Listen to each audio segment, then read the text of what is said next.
Round 21 of the Formula One season rolls into Sao Paulo with Lando Norris leading the championship by just 1 point to McLaren teammate Oscar Piastri. But Max Verstappen is stalking closely behind as the driver's title heats up with just 4 rounds to go. And will Ben's bet all year long finally come to pay out? And why is Ben in the wrong South American city? We'll discuss all that and more as we look ahead to the Brazil Grand Prix in this week's episode of Inside the Piranha Club. I'm Rebecca Clancy. Ben Hunt in Buenos Aires. What are you doing in BA, Ben? Yeah, I'm having a nice time. It's pretty good here. First time here. I know you've been here before, so I love it. I love it. yeah, really enjoying it. I'm here with World Supercross, so this is our first round. Our season's very short. We have 5 races, and they're over in 2 months. So got quite a bit of travelling to do in the next couple of months. But yeah, I flew here via Rio and landed in Buenos Aires. We've got a race this weekend. Got some cool stuff planned. Bus tour with all the riders. Off to see Boca Juniors Stadium later on, which is going to be good fun. Races on Saturday, and then we're off to Vancouver. Wow, fun. Crikey. Last time we spoke to you, you were in Zante and now you're in Buenos Aires. You're a Yeah, lucky, it's lucky man. quite a bit of travel, isn't it? I know, it's very good. Also very envious of the length of season. It is, as I say, round 21 of 24. Everyone's a bit exhausted. Just before we started recording, Ben was showing us all the lotions and potions because he's a bit poorly. I confess I'm a bit sniffly. And actually what you'll see is a lot of people posting about the hot shots and all the different immune system stuff that you can have if you're watching on YouTube. Good old M&S. I love a hot shot from M&S. Others are available. But yeah, it's a long old season, isn't it? And finally, let's get into it. Lando Norris is leading the championship again. He hasn't led it since April back in, where were we, Saudi. It's only 1 point, but it does feel a little bit like all the momentum is with Norris because he has outscored Piastri in the last 5 race weekends. Yeah, And that is yeah. huge, which means he has turned a 34-point deficit into a 1-point advantage, which is why he is now leading. He's leading at exactly the right amount of time. It still somehow doesn't feel like the pressure is on him. It still feels like the pressure is on Piastri. It feels like Verstappen is very happy being 36 points behind, of Norris, stalking in the background, just doing what he does, going about his business. But for some reason, I just get the sense that it's still all the pressure is with Piastri. Well, I think it is because for much of this season, Verstappen's probably had it in his mind knowing that he's not going to win the title. You know, there's been lots of turbulence. The car hasn't been very good for the best part of this year. You know, lots of things going on elsewhere.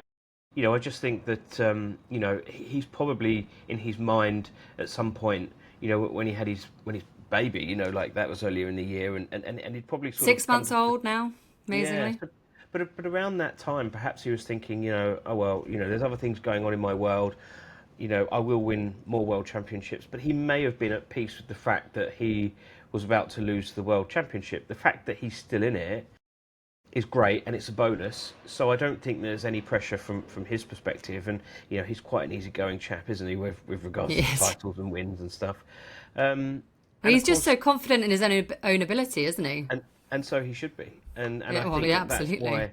And that's why him lurking is sort of unsettling. It's like a fox prowling, isn't it? And you know, Yeah. around the chicken coop. And you've got, and this brings me on to Piastri, who should be feeling the pressure because you know he'd been doing so well at the start of the year, and we'd all forgotten, you know, the fact that he's still relatively inexperienced in Formula One.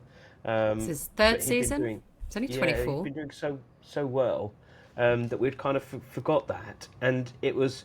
You know, he was leading, the car was unstoppable, and now, since Azerbaijan, we've seen mistakes. And I think that has shifted the focus onto him and watching how he deals with the pressure. And we always talk in sport about sports stars that crack under pressure. And I'm not suggesting he's cracking, but it's certainly a case of learning under pressure and trying to stop those mistakes. And all the while, Lando Norris has been picking up points and doing what he's needed to do just to eat into that lead. So that's exactly how the championship is in my eyes. I think that it's Piastri's to lose. I said in the last pod that I felt that Norris was going to win this championship this year just by being the man in the middle. And Yeah. you've got the pressure from Max, the pressure from Lando, and also the inexperience of Piastri dealing with leading the World Championship. So it's almost like a perfect storm for Piastri to be in. But the other thing is of course that this is all good for his learning and for future World Championship shots. Piastri has had a bad run. The last 4 races, he hasn't been on the podium. As you say, a DNF in Azerbaijan, 4th in Singapore, 5th in the United States and Mexico. It hasn't been great.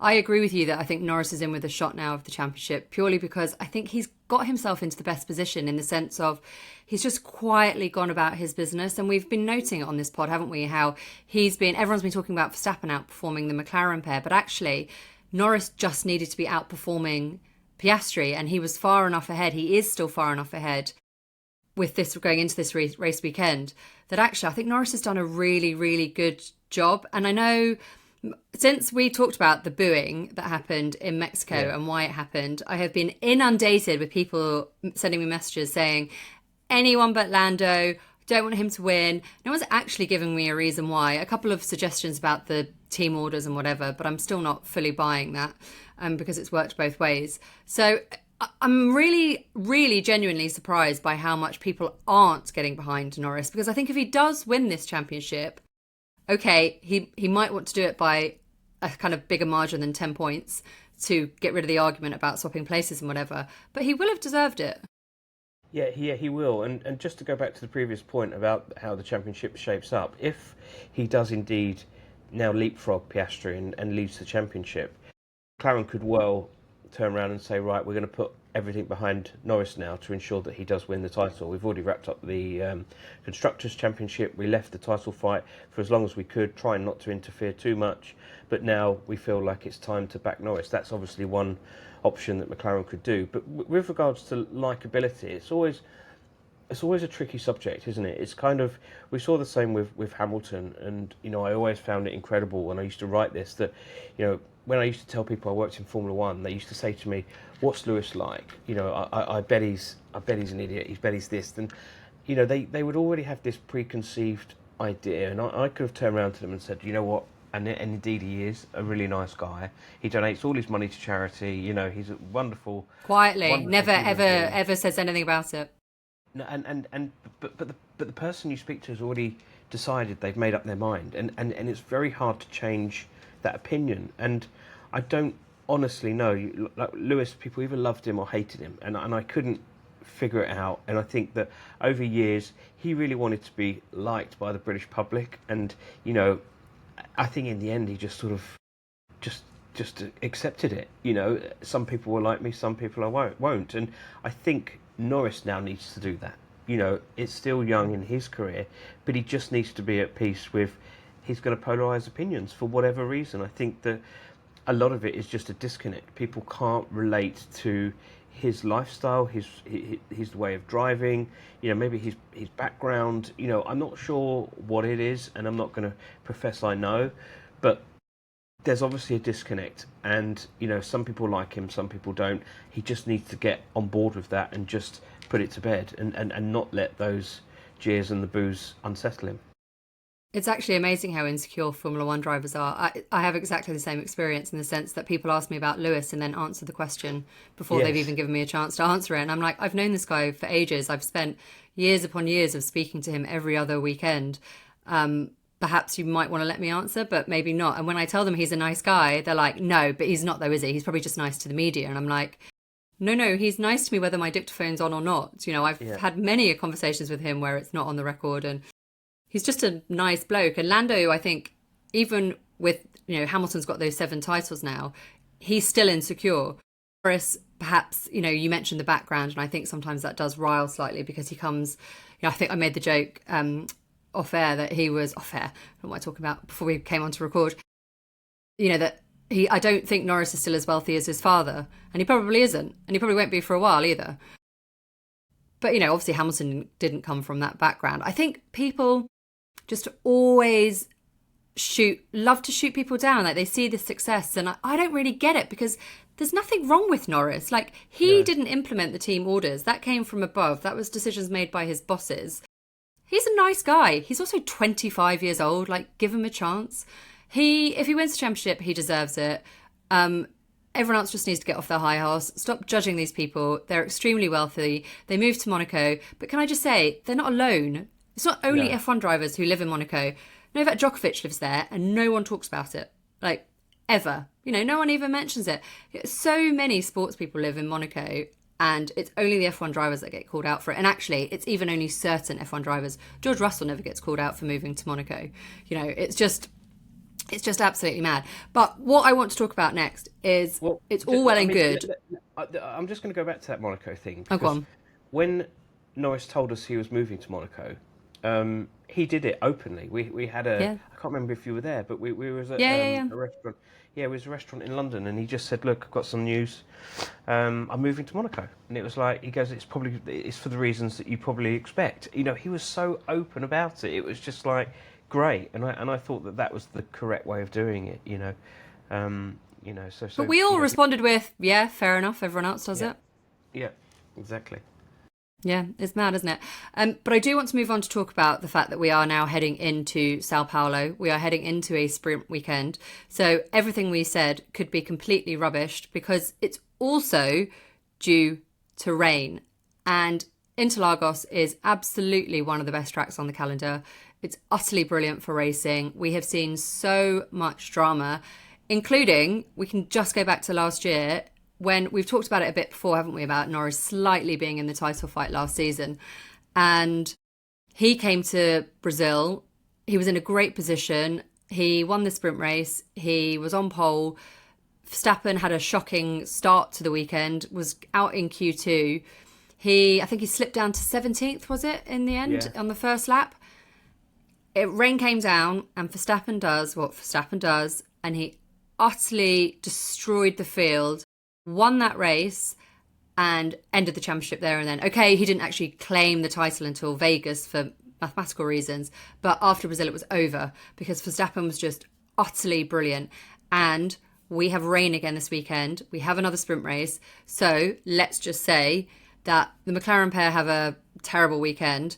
Verstappen wins the sprint, Verstappen wins the race. Suddenly he's only a couple of points behind Norris. And then then new money's probably on Verstappen, isn't it? Yeah, so what you're actually saying, Beck, is that Lewis Hamilton's going to win this weekend. Is that right? Oh, yeah, okay.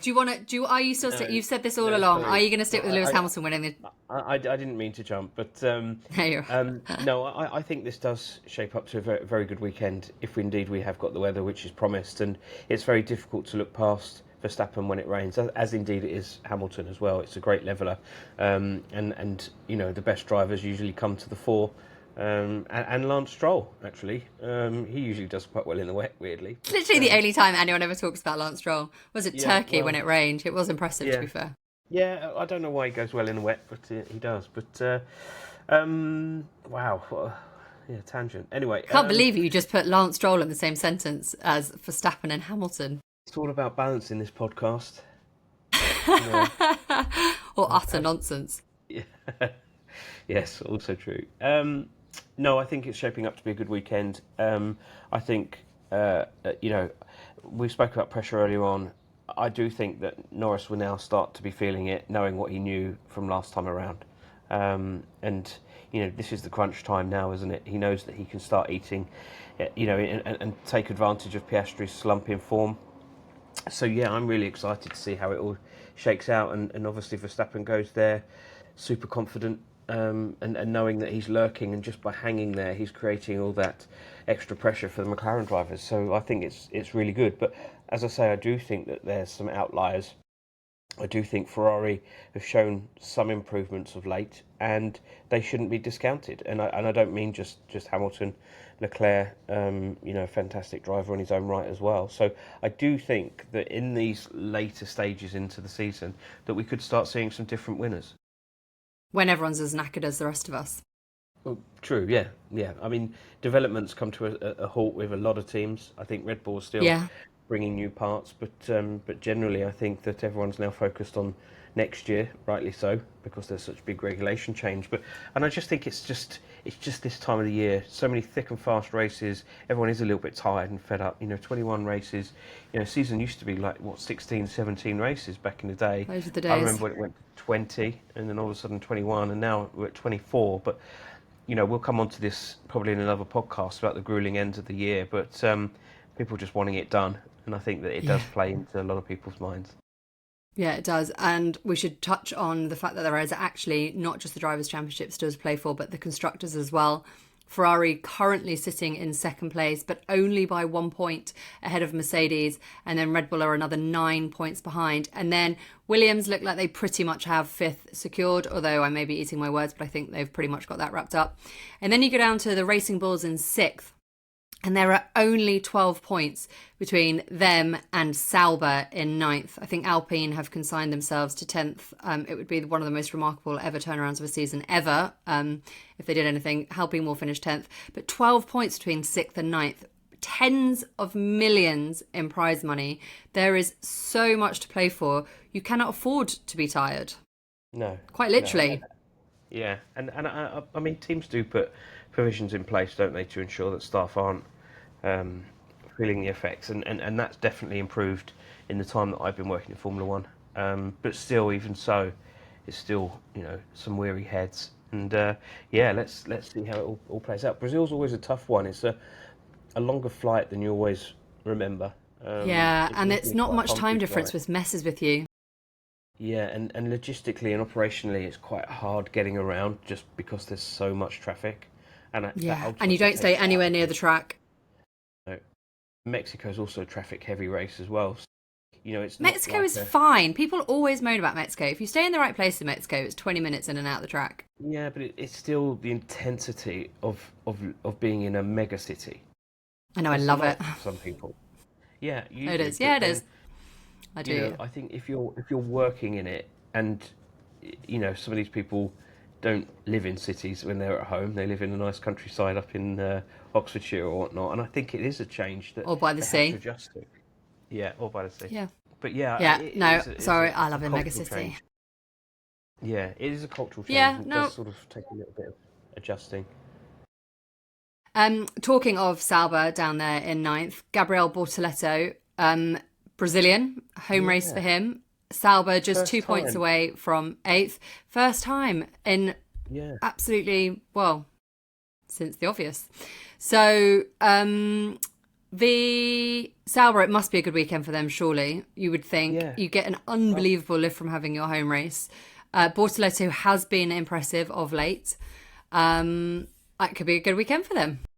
Yeah, I mean, look, it's incredible to think that he's never raced in Interlagos. I spoke to him at Goodwood earlier the year, and I couldn't quite believe that stat. A Brazilian guy, but because he moved to Europe at such a young age, he just missed out in competing there. He's from São Paulo, and I think. Yes, it is a home race. Yes, there's going to be a huge boost.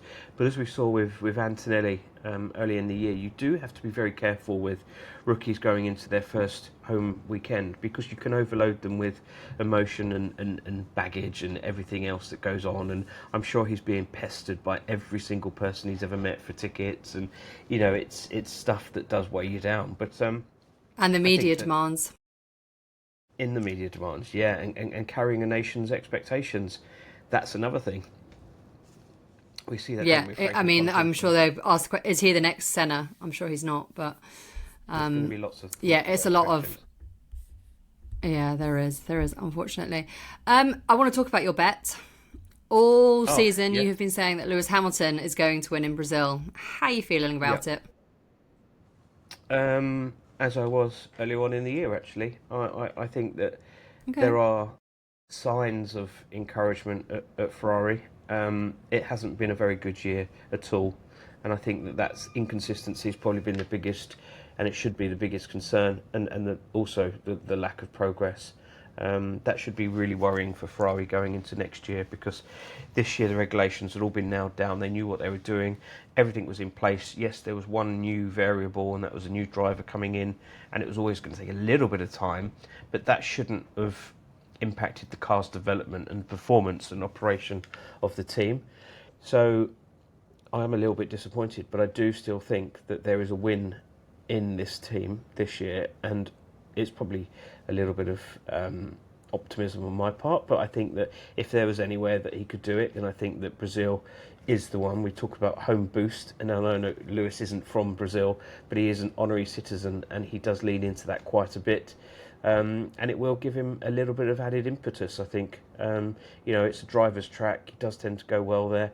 And if he's looking for any inspiration, then he will be doing that amongst the Brazilian public. He will. And Lewis Hamilton was one of the few people to actually take turn 1 in Mexico. Is turn 1 optional? Because because if you look back at Mexico, I think it was a quarter of the field didn't take it, and the FIA did nothing about it, the stewards. Yeah. Those drivers who did, including Hamilton, George Russell and the Mercedes, complained about it and said, aren't you meant to stay on the racetrack? Max Verstappen, I thought, was pretty blatant. I'm not even sure he tried. So Brazil, I think, is a really good example. It's not a particularly long run down into turn 1, and then it's quite tight. You get into the CNRS pretty quickly. Then you've got to take turn 1, haven't you? Yeah, you should do. I mean, there is quite a lot of runoff there, and it's not massively penal, is it? So, but you should, you have to. Yeah, I think so. Right, let's get into any other business, then. It's pretty random today. Sebastian Vettel was on stage with Prince William at the Earthshot Prize, and I was, Ben, who has basically feet haven't touched the floor because he's always on a plane, was explaining this to Ben before we came on air, and he was like, oh, that's why someone's tried to send me a tree.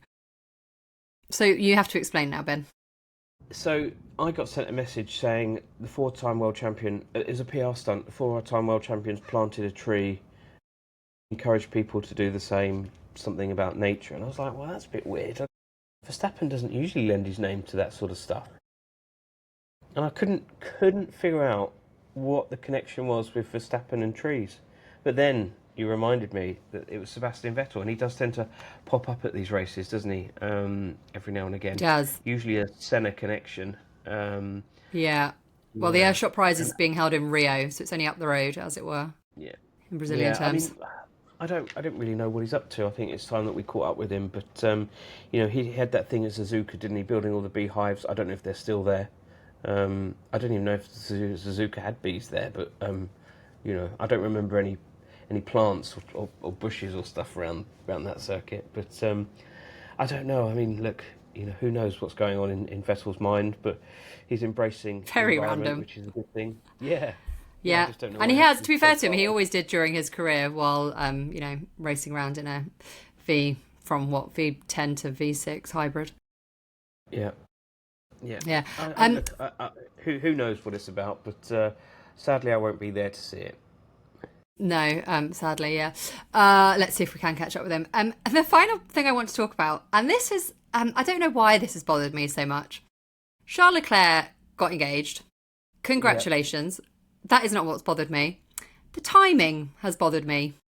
We are in the business end of the season. There are 4 race weekends to go. Ferrari aren't performing. Neither driver has been particularly amazing.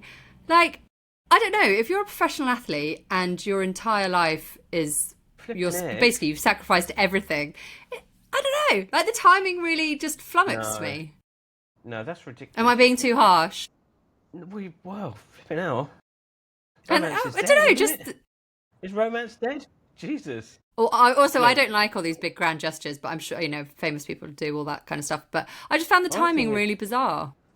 I thought it was really nice. So isn't it something you do in the winter break? Like, no problem. No, look, call me a cynic, but we know a few athletes, let's say, who have got married at certain times and decisions have been made at certain times, and it's always slightly flummoxed me. And I don't know, I don't know. For me, I would think if I was Fred Vasseur, I'd be thinking, you need to be down at Maranello, like what are you doing? No chance. No way. Like Taylor Swift and Travis Kelce, they can get engaged whenever they want. Like, that's fine. But I don't know. What? It flummoxed me. Miles, our producer, agrees with me. Thank you. Yeah, but the NFL season wasn't on, was it? Well, it was on, yeah, you're right. Oh, but anyway, it's not the same. Yeah, but it's not like that he's going into the Super Bowl. Anyway, it flummoxed me. Now you're going to call me like a killjoy. Yeah, because he's too busy focusing on getting engaged and planning a wedding. He's allowed to do it. He's a young bloke. Saying he's not I allowed, think and they're really clearly good. very happy. But I just found the timing really odd. If his wedding, Like, was she on a going race anywhere? Was weekend, he going anywhere? Like, did it need to be done? it was probably an impromptu thing. Really? He had a dog collar made up I don't saying, "Will know. you marry my dad?" Like, a lot of effort went into Beautiful. this. And those weird cookies. Why Beautiful. the cookies were weird? I don't get it. Well, No, no. okay, well, that's your opinion. I Well, thought it was a don't you really wait till nice the wind thing. spread? I mean, I got engaged on the west coast of Ireland where there wasn't anybody for like 100 miles. It was amazing. No pictures, Right. nothing. Were you working the next day? No, I was on holiday. Okay, right. Yeah, well, there we go. But Oh. anyway, right. And you can contact us and tell me if I'm a killjoy or if Ben's another Yes, romantic. you Let are us know if you absolutely a agree. killjoy. I can't even believe you. I'm really happy for Anyway, him. I'm, absolutely amazing. Getting married. Good luck to you. Whatever. But I just found the time. Like, wait a month. Not like 6 weeks. I mean, like, literally, he's just got engaged. Nothing's changed. He hasn't grown another head. He's not like I he's not know, left but the like, country. He's so not much put on effort loads got of put into the weight. proposal. Well, that was nice. He's not It got is much else nice, going on but in his life at the moment. I mean, yes, okay, he's got to turn up and race, but it's not like he's in the championship battle. It's not like he's building or designing well, hang on. stuff. You say that, but Ferrari are only leading. Well, sorry, Ferrari are only second in the constructors' fight by 1 point. Yeah, but that. I So don't he's think got a getting lot of engaged work is to going. do. I don't think getting engaged is going to slow him down, is it? I think people used to say when you have children you slow down, but I don't think getting engaged slows you down. What was the? What was Who the? knows? Wasn't it Alonso overtaking Schumacher? And someone said to him, "How did you know that he was going to break there?" And Alonso said, "Because he's got a wife and 2 kids at home, so I knew he'd break before me." Yeah, so yeah. And actually, he's got loads of quotes about it because he always said he'd never have kids Yeah, while he was still racing. It was that amazing. Yeah, it was an indeed, amazing indeed. overtake at 130 yards Suzuka. It was amazing, funny, Yeah, and probably yeah. true to some degree. I have no idea. Doesn't seem to have slowed Verstappen down. Right. Anyway, that was a big digression, and I've come off it very, very Well, yeah, grumpy. it was. Yes, I mean, look, yeah, I can't believe you said. Honestly, I can't believe you got beef with him getting engaged. Beef with him. I Are you really like him as upset? a I mean, person. did you want? Did you? Oh dear. Yes, I'm jealous. My husband doesn't listen to the podcast, so it's fine. I can say this. He does actually. So I probably should take that back. No, I'm not. I'm really happy for him. It's great. It's really good news. I just found the timing slightly surprising. Anyway, I'm a cynic. What can I say? I've been a journalist for too long. Right. On a better note, I'm actually very much looking forward to this weekend. I think it's going to be utterly brilliant. I think the weather will play its part. I think there will be another twist in the drama that is the Drivers' Championship. All still to play for, up and down the paddock within the Constructors' Championship. So it's definitely one to watch, and I suspect our review of the Brazilian Grand Prix will be quite a long one. And we will be doing that, as always, on Monday. But until then, if you have liked this podcast, please do rate and review us. Do get in touch with us. We are on most of the socials that I can manage to get to work. So Instagram, Facebook, not TikTok or whatever X is, Twitter, whatever it's called now, at Inside the Piranha Club. Please do send in your questions. We love hearing from you, all your feedback. But until next time, thank you very much. Thank you.